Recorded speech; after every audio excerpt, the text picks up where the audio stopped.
నమస్తే, నా పేరు ప్రశాంతి. వై న్యూస్ కు స్వాగతం. This news sponsors by Shri Krishna enterprises. Railway station ఎదురుగా మా వద్ద అన్ని టీవీలు, ఏసీలు, ఫ్రిడ్జ్లు మరియు అన్ని రకాల ఫర్నిచర్ హోల్సేల్ ధరలకు అమ్మబడును. ఈ కృష్ణ ఎంటర్ప్రైజెస్ కు విచ్చేయండి. రైల్వే స్టేషన్ ఎదురుగా, main road, Tuni. Proprietor Tamarana Satyanarayana. Anakapalli పట్టణ పోలీసులు పేకాట స్థావరంపై మెరుపు దాడి చేశారు. ఇందుకు సంబంధించిన వివరాలను మీడియా సమావేశంలో సిఐ టి విజయ్ కుమార్ వెల్లడించారు. అనకాపల్లి పట్టణం శివారు తోటాడికి వెళ్లే రహదారి పక్కన పొలాల్లో పేకాట ఆడుతున్న స్థావరంపై దాడులు నిర్వహించామని తెలిపారు. 3 వ్యక్తులను అరెస్ట్ చేసి వారి నుంచి 5,11,620 నగదు, 4 మొబైల్స్ స్వాధీనం చేసుకున్నామని అన్నారు. మరొక 15 మంది పరారయ్యారని, తదుపరి విచారణలో భాగంగా పరారైన వారితో పాటు పేకాట స్థావరం ఆర్గనైజింగ్ చేసిన వారిని గుర్తించి కేసు నమోదు చేస్తామని అన్నారు. ఈ సమావేశంలో ఎస్ఐలు వెంకటేశ్వరరావు, ఈశ్వరరావు, సంతోష్ మరియు సిబ్బంది పాల్గొన్నారు.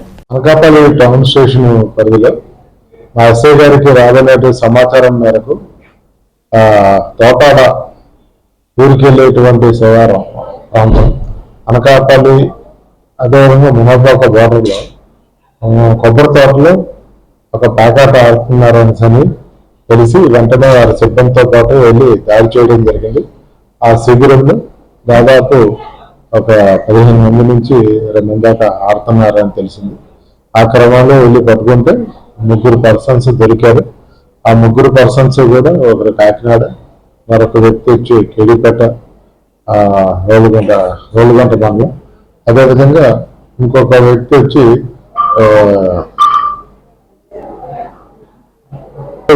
కాకినాడ కోటనందరూ, ఇంకోటి నాతవరం మండలం. అట్లా 3 పర్సన్స్ ని మనం అప్రహెన్షన్ చేయడం జరిగింది. వాళ్ళ దగ్గర సుమారు 5,11,600 రూపాయలు డబ్బులు సీజ్ చేశారు. వాటితో పాటు వాళ్ళ దగ్గర 4 సెల్ ఫోన్లు కూడా సీజ్ చేశారు. తర్వాత సుమారు ప్యాక్ ముక్కలు ఎవరైతే ఉన్నారో అవన్నీ కూడా మనం సీజ్ చేసి వాళ్ళని నేను అరెస్ట్ చేయడం జరిగింది. అదేవిధంగా ఇందులో ఎవరైతే మెత్తగాళ్ళు పారిపోయారో వాళ్ళ పేర్లు కూడా గుర్తించడం జరిగింది. వాళ్ళ ఫోన్ నెంబర్స్, వాళ్ళ తాలూకా డీటెయిల్స్ అన్ని కూడా. సో వాళ్ళని కూడా ఈ కేసులో అరెస్ట్ చేయడం జరుగుతుంది. అవన్నీ కూడా వెరిఫై చేస్తున్నాం. ఇప్పుడు ఈ 3 మీద మాత్రం ఎటువంటి కేసులు లేవు.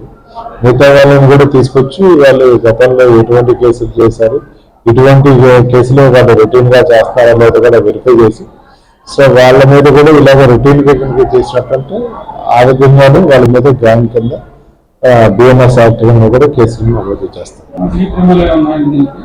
ఎటువంటి ప్రమాదం ఇప్పుడు కూడా లేదు. ఇటువంటి పేకాట శిబిరాల స్థావరాలకు కానీ ఇల్లీగల్ యాక్టివిటీస్ కానీ ఏ రాజకీయ పార్టీ కూడా ప్రోత్సహించారు.